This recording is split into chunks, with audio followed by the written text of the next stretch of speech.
ॐ श्रीगौर्या सकलार्थदं निजपदां भोजेन मुक्तिप्रदं प्रौढं विघ्नवनं हरन्तमनघं श्रीढुण्डितुण्डासिना वन्दे चर्मकपालिकोपकरणैर्वैराग्यसौख्यात् परम् नास्तीति प्रदिशन्तमन्तविधुरम् श्रीकाशिकेशं शिवं शङ्करं शङ्कराचार्यं केशवं बादरायणं सूत्रभाष्यकृतौ वन्दे भगवन्तौ पुनः पुनः ईश्वरो गुरुरात्मेति मूर्तिभेदविभागिने व्योमवद्व्याप्तदेहाय दक्षिणामूर्तये नमः। ओम शांति शांति शांति।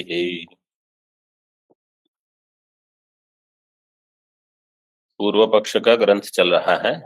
अंतिम पंक्ति हमने देखी, यथा य एता रात्रि रूपयन्ति इति रात्रि सत्र विधौ प्रतितिष्ठन्ति इति अर्थवादस प्रतिष्ठा कामः तद्वत् वादस्थ प्रतिष्ठा प्रतितिष्ठन्ति इति अर्थवादस्थ प्रतिष्ठा कामः तद्वत्।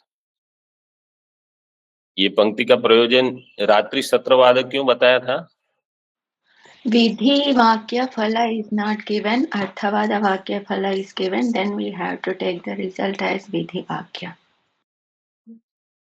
मेरा प्रश्न ये है कि यहाँ रात्रि सत्रवाद क्यों बताया? यहाँ रात्रि सत्रवाद जो है उसको बताने की क्या आवश्यकता हुई? Purva Pakshi says, through Arthavada Vakya, we can understand the Anubandha Chatushtaya. Vidhi is not required. प्रथम सूत्र की आवश्यकता नहीं है। प्रथम सूत्र में और भी एक विशेष है जिसके लिए रात्रि सत्रवाद दिया, वो पूर्व पंक्ति देखिए। हाँ, तो वहां पे अर्थवाद वाक्य में जो फल कहा गया वही ये रात्रि सत्रवाद, यहाँ उसको क्यों बताया? मतलब प्रसंग संगति क्या है कि ब्रह्म सूत्र में आपको रात्रि सत्रवाद बताने की क्या आवश्यकता है? तो इन्होंने कहा कि प्रथम सूत्र की आवश्यकता नहीं है।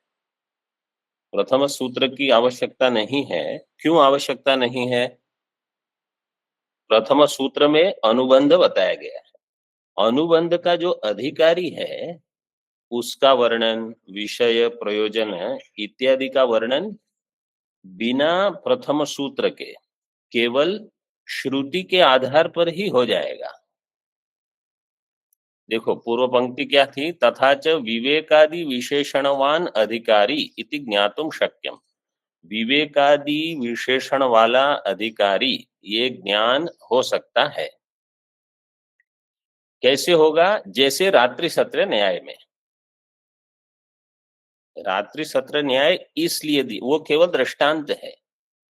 जैसे रात्रि सत्र न्याय में अर्थवाद वाक्य से फल का ज्ञान हो जाता है, इसी प्रकार यहाँ श्रुतियों से आपको अधिकारी इत्यादि का ज्ञान हो जाएगा। तो सूत्र की क्या आवश्यकता है?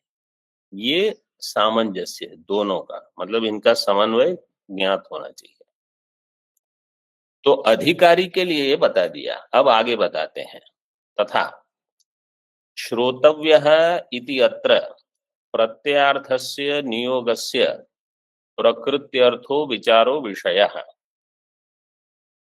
श्रोतव्यः आत्मावारे द्रष्टव्यः, श्रोतव्यो मंतव्यो निधिध्यासितव्य। इसके द्वारा अब क्या बताते हैं पहले थोड़ा समझ लो तो पंक्तियां ध्यान में रहेगी, और हर पाठ के पहले थोड़ा देख के आओ ताकि हम आगे बढ़े, नहीं तो बार बार पूर्व पठित का पुनरावर्तन करना पड़ेगा। श्रोतव्य जो वाक्य है इसका विषय है विचार।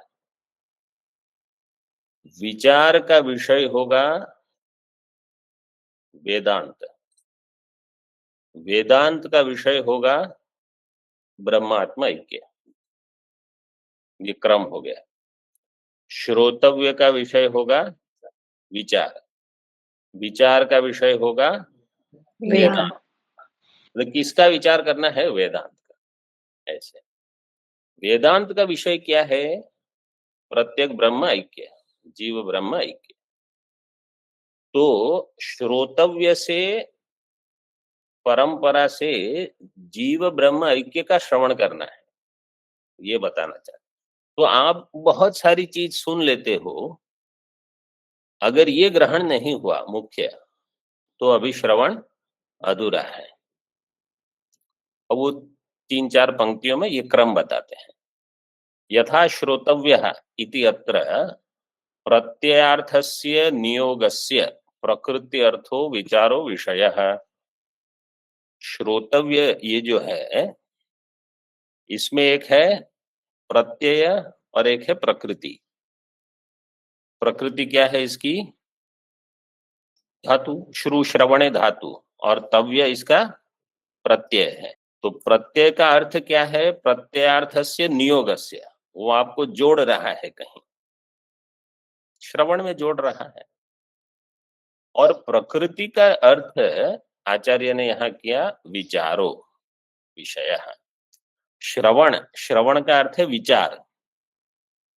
श्रवण का अर्थ यहाँ सुनना नहीं है, मतलब सुनना तो है ही, लेकिन सुन के विचार करना, ये इसका अर्थ बताया है। तो प्रकृति का अर्थ यहाँ हो गया विचार, मतलब जो धातु है वो विचार करने को कह रही है। श्रोतव्य का अर्थ है विचार करो, आत्मा का विचार करो। विचार का विषय क्या होगा? विचारस्य वेदांता विषया इति शक्यम ज्ञातुम। विचार के विषय क्या है? वेदांत। विचारस्य वेदांता विषया, तो इति शक्यम ज्ञातुम। इति शक्यम ज्ञातुम कौन कह रहा है? ये पूर्व पक्षी। क्यों ये कह रहा है? वो प्रथम सूत्र इज नॉट रिक्वायर्ड। वो कह रहे हैं कि बिना प्रथम सूत्र से ही विचार का विषय वेदांत है, ये हमको ज्ञान हो सकता है, आपके सूत्र की आवश्यकता नहीं है। आत्मा द्रष्टव्यः इति अद्वैतात्म दर्शनम उद्दिश्य श्रोतव्यः इति विचार विधानात्। आत्मा बाहर द्रष्टव्य है, इसमें अद्वैत आत्मदर्शन को उद्देश्य करके, मतलब श्रवण करना है, दर्शन करना है आत्मा का। कैसे आत्मा का? अद्वैत आत्मा का दर्शन करना है। अद्वैत आत्मदर्शनम उद्देश्य श्रोतव्य है इति विचार विधान। तो यहाँ श्रोतव्य से विचार का विधान किया गया है। नहीं विचार है साक्षात दर्शन हेतु। कोई कहेगा तो ठीक है, फिर हम विचार ही करेंगे, हमको श्रुति क्यों चाहिए? तो विचार साक्षात दर्शन का हेतु नहीं है। ज्ञान, दर्शन का अर्थ है ज्ञान। साक्षात विचार ज्ञान का साक्षात हेतु नहीं है। कभी कभी लोग 1-2 न्याय के ग्रंथ पढ़ते हैं, तर्क संग्रह, शायद पदकृत्या किरण न्याय बोधि, हम विचार करके ही मैं ब्रह्म हूं ये सिद्ध कर लेंगे, यहाँ दे दिया है। अथवा किसी को ये भ्रम भी होता है, किसी ने पूछा कि स्वामी जी अगर मैं न्याय पढ़ूंगा या पढ़ूंगी तो फिर वेदांत का क्या होगा? तो वेदांत को कुछ नहीं होगा। क्यों? क्योंकि विचार, विचार का अर्थ है युक्ति पूर्वक विचार, ये साक्षात दर्शन का हेतु नहीं है। अप्रमाणत्वाद, ये प्रमाण नहीं है। क्यों प्रमाण क्यों नहीं है? हम तो कहते हैं हाँ, अनधिगत युक्ति इज नॉट अनधिगत, श्रुति इज अनधिगत। नहीं, युक्ति भी, इसका हेतु अलग है कुछ। नहीं विचार साक्षात दर्शन हेतु अप्रमाणत्वाद। अभी आचार्य ने यहाँ अनुमान को प्रमाण नहीं कहा, लेकिन हम तो अनुमान को प्रमाण मानते हैं, तो अप्रमाणत्वाद क्यों बताया?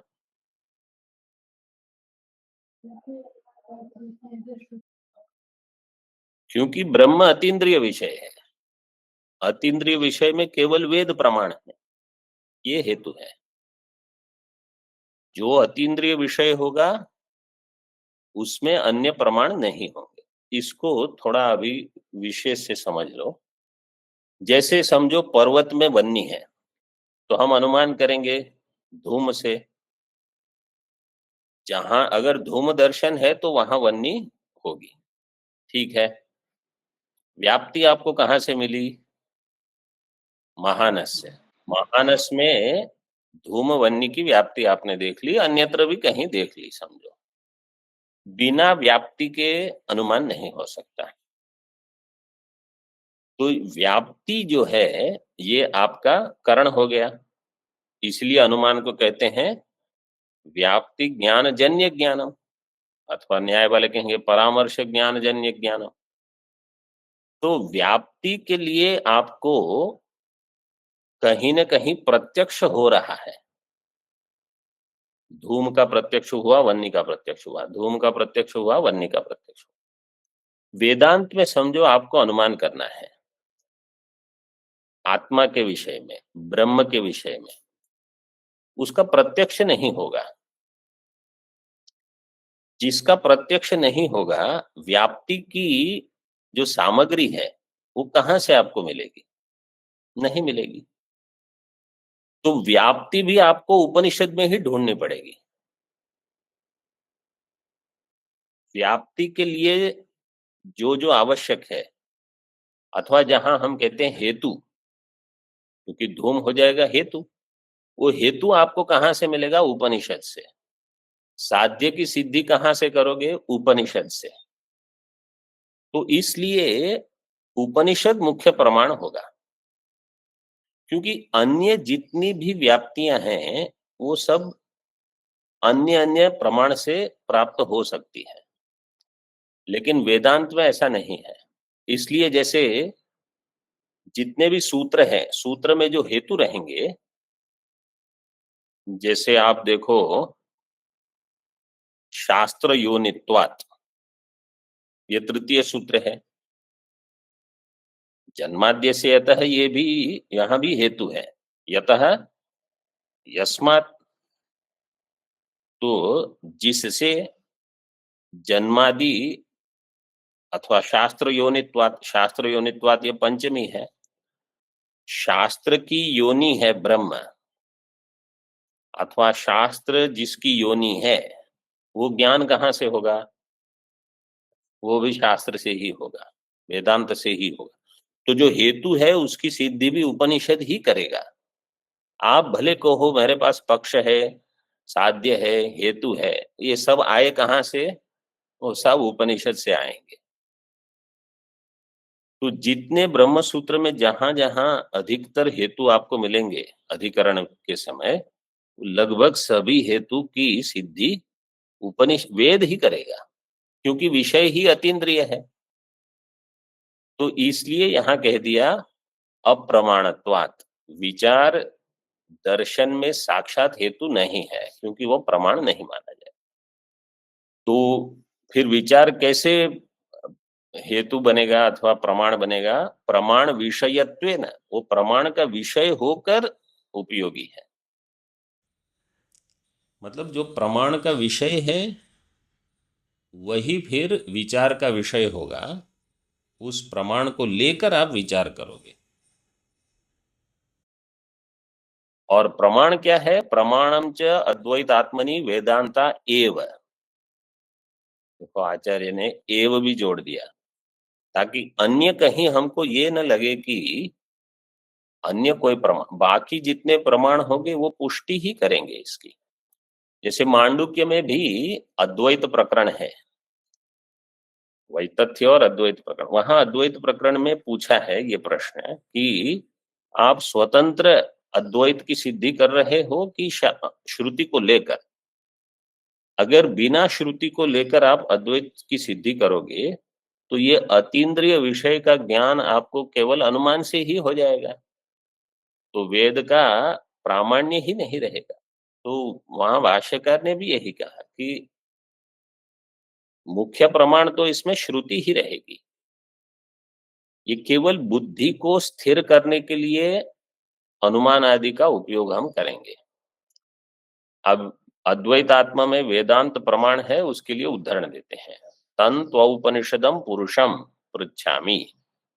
तो ये जो पुरुष, पुरुष का अर्थ है चैतन्य, जो चैतन्य है वो औपनिषद है, उपनिषद प्राप्त है, उपनिषदी भव स्त्रीलिंग, उपनिषद में ही ये प्राप्त है। और वेदांत विज्ञान सुनिश्चितार्थ, वेदांत के विज्ञान में जिनको सुनिश्चित अर्थ है, इसका अर्थ है जिसको ये दृढ़ ज्ञान हो गया है, इति श्रुते है। तो क्या क्या सिद्ध हो गया इसमें? श्रोतव्य, ये वाक्य जो है इसका विषय क्या है? विचार।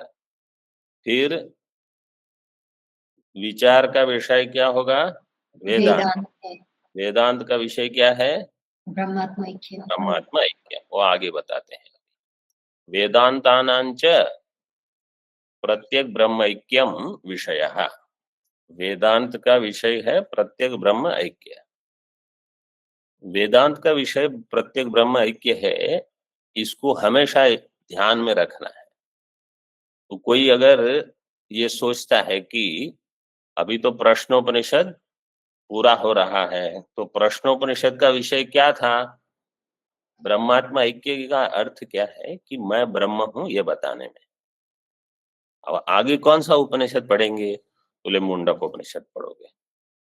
तो उसका विषय क्या है, मतलब वो क्या बताना चाहता है? बोले मैं ब्रह्म हूं, वो बताना चाहता है।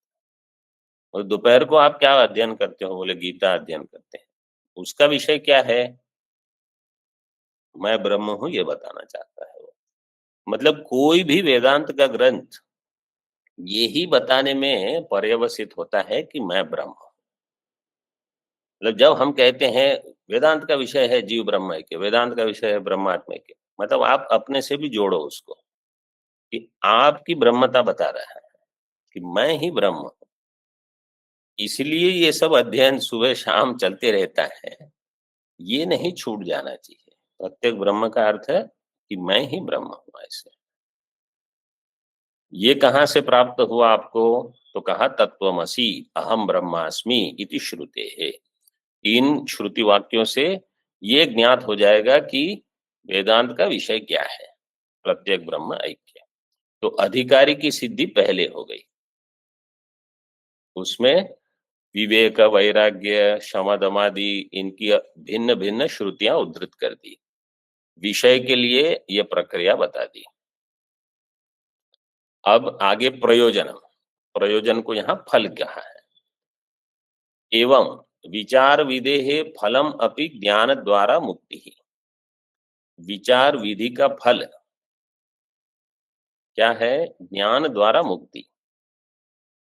तो जहां विचार विधि यहाँ क्यों कहा है? श्रोतव्य में जो तव्य प्रत्यय है उसको लेकर विधि। तो इसका फल क्या होगा? विचार करने का कुछ फल होना चाहिए। तो बोले मुक्ति हो जाएगी आपकी, ये प्रयोजन है। लेकिन कैसे मुक्ति होगी? ज्ञान द्वारा।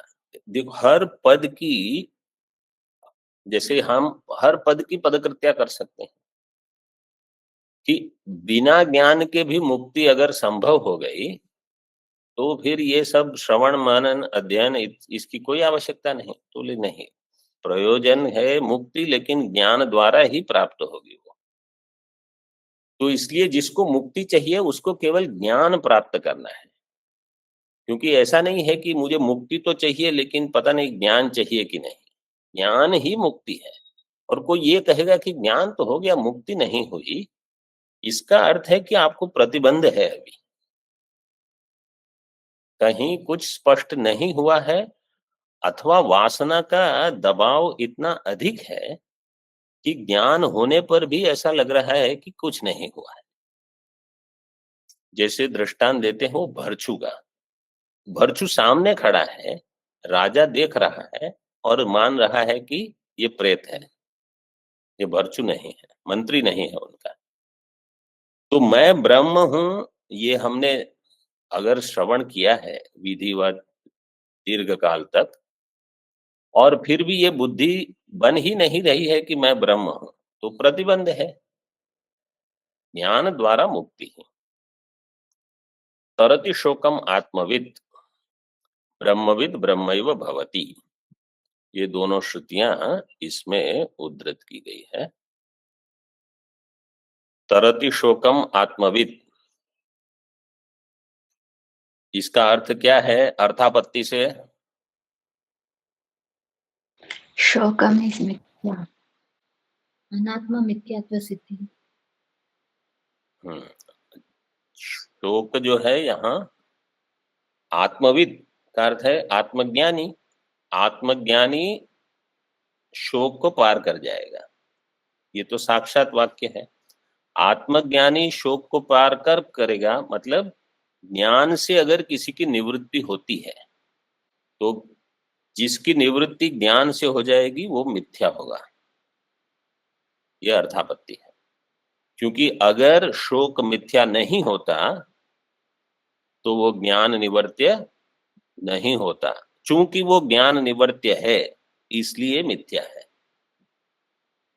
शोक का अर्थ है संसार, तो संसार मिथ्यात्व का प्रतिपादन अर्थापत्ति से ये श्रुति करती है। और ब्रह्मविद ब्रह्मैव भवति, यहां भी अर्थापत्ति से क्या सिद्ध होगा? जो ब्रह्मज्ञानी है वो ब्रह्म है, ब्रह्म हो जाता है ऐसा नहीं, मतलब ब्रह्म है। ज्ञान से अगर किसी की प्राप्ति होती है तो ज्ञान से जिसकी प्राप्ति होगी वो वास्तव में वही होगा, वो केवल अज्ञान से ही अप्राप्त है। तो मेरा ब्रह्मत्व अज्ञान से अप्राप्त है। क्यों? क्योंकि ज्ञान से प्राप्ति श्रुति बताती है। जिसकी प्राप्ति ज्ञान से हो जाए वो स्वरूपतः वही रहता है। तो मैं ब्रह्म हूं और जगत मिथ्या है, प्रयोजन से ये दो बता दिए।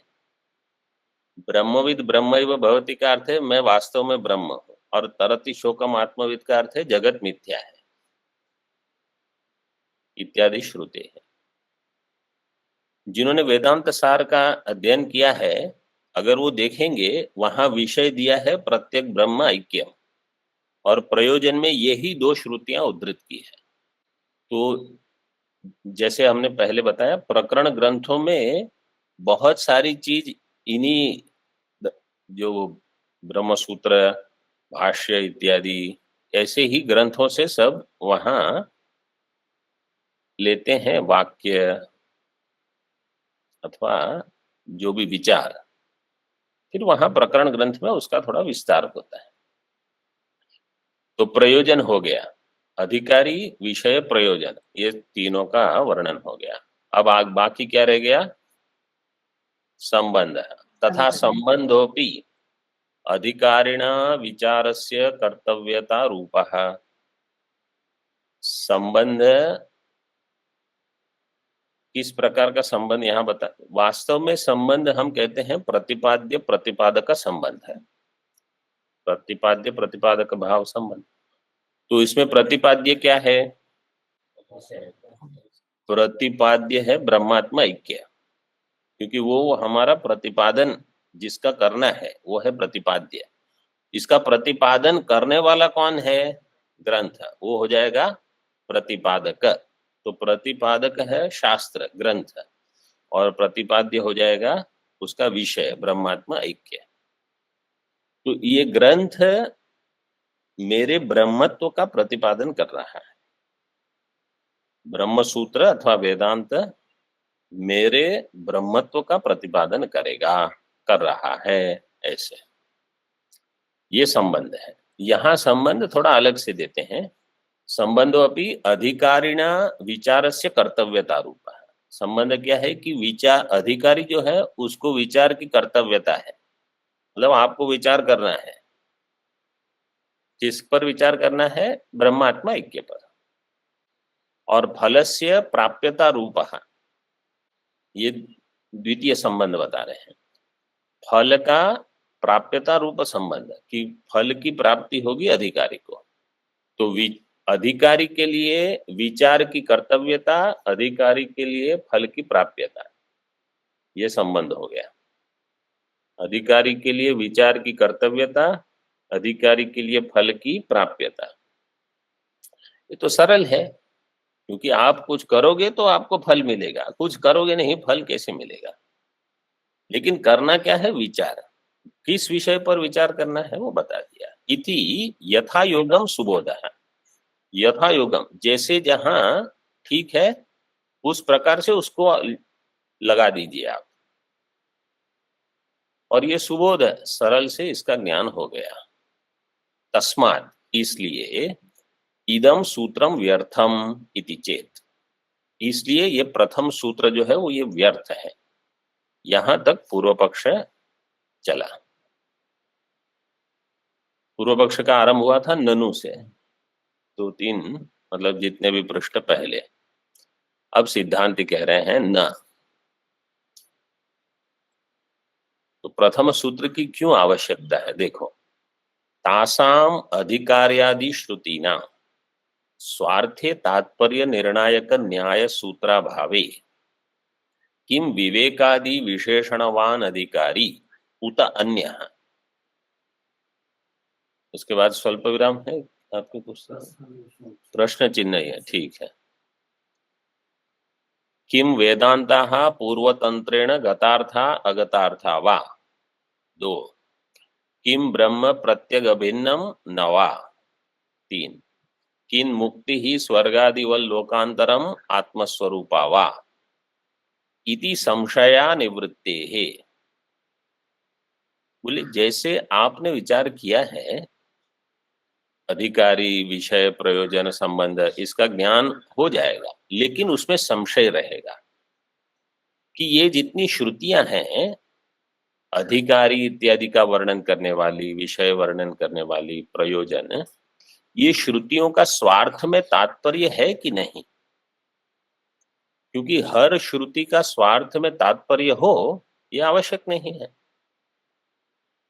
तासाम अधिकार्यादि श्रुति नाम स्वार्थे तात्पर्य निर्णायक न्याय सूत्र अभावे। तात्पर्य निर्णायक न्याय सूत्र मतलब ये प्रथम सूत्र, अथा तो ब्रह्म जिज्ञासा, इसके अभाव में आपको ये पता नहीं चलेगा कि ये स्वार्थ में इनका तात्पर्य है कि नहीं। क्योंकि जैसे आदित्यो यूपः, ये श्रुति तो है लेकिन इसका स्वार्थ में तात्पर्य नहीं है। वो आपको कहीं प्रेरित कर रही है, कहीं प्रशंसा होती है, कहीं निंदा होती है। जैसे बर्हिषि रजतम न देयम, तो वहां रजत दान की निंदा है याग में, तो उसका स्वार्थ में तात्पर्य नहीं होता, तो ये ज्ञान आपको नहीं होगा। ये प्रथम आपत्ति सिद्धांत दिखा रहा है। स्वार्थे तात्पर्य निर्णायक न्याय सूत्राभावे किम विवेकादि विशेषणवान अधिकारी उत अन्य, कि क्या यही इसका अधिकारी है कि कोई और अधिकारी है, ये निर्णय आपको कैसे होगा। दूसरा, किम वेदांता पूर्वतंत्रेण गतार्था अगतार्था वा। पूर्वतंत्र का अर्थ है कर्मकांड, कर्मकांड, पूर्व मीमांसा। पूर्व मीमांसा के द्वारा वेदांत का ज्ञान हो सकता है कि नहीं। मतलब आप कह रहे हो कि अथा तो ब्रह्म जिज्ञासा और इसमें वेद वाक्यों का विचार है, तो कोई कहेगा वेद वाक्यों का विचार तो पहले ही हो चुका है अथा तो धर्म जिज्ञासा में, तो वेदांत भी उसमें, वेद में उसका समन्वय है, तो वहां पर उनका ज्ञान भी हो जाना चाहिए। तो पूर्व तंत्रेण गतार्था वेदांता अगतार्था वा, ये निर्णय कौन करेगा। मीमांसा में मी दीर्घ किस सूत्र से होगा, मा भद धान शान भ्यो दीर्घ चसी छ। जिनको सूत्र पता नहीं है तो पता कर ले, और नहीं तो लिखते रहो कि क्या सूत्र है, फिर बाद में अष्टाध्यायी वगैरह में देखकर लिख लेना। तो मीमांसा का अर्थ क्या है? पूजित विचार, आदर पूर्वक वहां विचार होता है। मतलब केवल खंडन करने के लिए ही विचार करना, कहीं दोष निकालने के लिए, इसको मीमांसा नहीं कहते। शास्त्र के प्रति अत्यधिक श्रद्धा हो, आदर बुद्धि हो, और आप उसको तात्पर्य निर्णय करने के लिए अथवा जो भी उसका विषय है उसका प्रतिपादन करने के लिए विचार करते, इसको कहते हैं मीमांसा। तो ये दूसरा प्रश्न हुआ कि वेदांत पूर्व मीमांसा ज्ञात है कि नहीं। किम ब्रह्म प्रत्यग भिन्नम न वा। अब ये विषय के बारे में है ये संशय। ब्रह्म जो है वो प्रत्यग अभिन्न है कि नहीं। आप कह रहे हो ब्रह्म प्रत्यग है, प्रत्यगात्मा एक है, उसका निर्णय कैसे होगा? मतलब ये विषय को लेकर और प्रयोजन को लेकर कि मुक्ति ही स्वर्गादि वल लोकांतरम आत्मस्वरूपावा, और मुक्ति प्रयोजन है, तो मुक्ति क्या स्वर्गादि के जैसे किसी अन्य लोक है कि जो ये सालोक्य सारूप्य आदि मुक्ति मानते हैं, इस प्रकार की कोई मुक्ति है कि आत्मस्वरूप ही मुक्ति है? ऐसे संशयों की निवृत्ति नहीं होगी। इति संशया निवृत्ते है। इसलिए तस्मात् आगम वाक्यै ही आपाततः प्रतिपन्नाधिकार्यादि निर्णयार्थमिदं सूत्रम आवश्यकम। इसलिए आगम वाक्य से जिसका आपाततः ज्ञान हो गया, देखो जिसने इतनी श्रुतियां यहां वहां से इकट्ठी की, कुछ छांदोग्य से, कुछ बृहदारण्य का, मुंडक का, ये सब, वो कोई साधारण विद्यार्थी तो नहीं होगा। मतलब इतना मनन तो जिसने श्रुतियों का बहुत अच्छी तरह अध्ययन किया है वो बता देगा कि अच्छा अधिकारी के विषय में ये श्रुतियां हैं, बृहदारण्यक में माध्यम दिन शाखा में ये 5 षट संपत्ति के हैं, और कानून शाखा में ये 5 दिए हैं, इनको मिलाकर 6 हो जाएंगे। ये विचार कौन करेगा? जिसने इतना अध्ययन किया है और जो मेधावान है, जो इसको बुद्धि में रख सकता है। तो पूर्व पक्ष यहाँ कोई ऐसा नहीं है कि ऐसे ही कुछ प्रश्न उठा दिए। फिर भी आचार्य कहते हैं इससे आपको आपातत ज्ञान होगा। बिना ब्रह्म सूत्र के अध्ययन के कहीं न कहीं ऐसी शंका रह सकती है। हम लोगों को लाभ क्या है कि हम जिन आचार्यों के द्वारा लिखित ग्रंथ पढ़ते हैं, जैसे भगवान भाष्यकार आनंद गिरि जी, विद्यारण्य स्वामी जी इत्यादि, अब उन्होंने ये अध्ययन कर लिया है, उन्होंने निर्णय कर लिया है, उसके बाद हम पढ़ते हैं, तो हमारे लिए तो सरल है, क्योंकि भ्रमित होने की कोई वैसे तो अवसर उसका नहीं है। अगर हम ही प्रमाद करेंगे तो हो जाएगा, लेकिन अन्यथा नहीं होगा। लेकिन जो केवल स्वतंत्र, बिना ये भाष्य टीका परंपरा से इतना नहीं पढ़ के केवल श्रुति पढ़ ली, और मेधावी है, व्याकरण पढ़ा है, न्याय पढ़ा है, पंक्ति लगा लेंगे, उनके लिए ये संशय अनिवृत्ति होगी। इसलिए ये अधिकारी आदि का निर्णय करने के लिए इदम सूत्रम आवश्यकम, आगम से आपको केवल आपाततः ज्ञान होगा। तदुक्तम प्रकाशात्म श्रीचरणैः अधिकार्यादीनाम आगमिकत्वेपि न्यायेन निर्णयार्थम इदम सूत्रम इति। प्रकाशात्म श्रीचरण विवरणकार, विवरणकार जो है, उन्होंने पंचपादिका पर लिखी है अपनी टीका। वहां लिखा है कि अधिकार्यादीनाम आगमिकत्वे अपि, ये आगम से तो उनका ज्ञान हो जाएगा, लेकिन न्यायेन निर्णयार्थम, न्याय का अर्थ क्या है यहाँ? अधिकरण। अधिकरण को लगाकर फिर इस सूत्र का अर्थ करना है, निर्णय करेंगे कि अधिकारी वास्तव में ये है कि नहीं, ऐसे। और हर सूत्र में ऐसे ही बताया जाएगा। यहां आचार्य ने अपना मत का प्रतिपादन कर लिया। अब वो बताते हैं, येषां मते श्रवणे विधिर नास्ति तेषां अविहित श्रवणे अधिकार्यादि निर्णयानपेक्षणात् सूत्रम व्यर्थम इति आपतति इति अलम प्रसंगेन। येषां मते, जिनके मत में, मतलब जिन वादियों के मत में, श्रवणे विधिर नास्ति, श्रवण में विधि नहीं है। श्रवण में विधि कौन नहीं मानता? भामतिकार, भामति। इसमें विवाद नहीं करेंगे हम। भामतिकार वाचस्पति मिश्र जी, वो श्रवण में विधि नहीं मानते। उनका क्या कहना है, जैसे श्रवण का लक्षण हम क्या करते हैं, पंचदशी में श्रवण का लक्षण क्या दिया है? इत्थं वाक्यै तदार्थानुसंधानं श्रवणं भवेत्। और सप्तम अध्याय में और एक दिया है, तृप्ति दीप में, वेदांताना अशेषाणाम् आदिमध्यावसादनतः ब्रह्मात्मन्येव तात्पर्यम् इति धीहि श्रवणं भवेत्।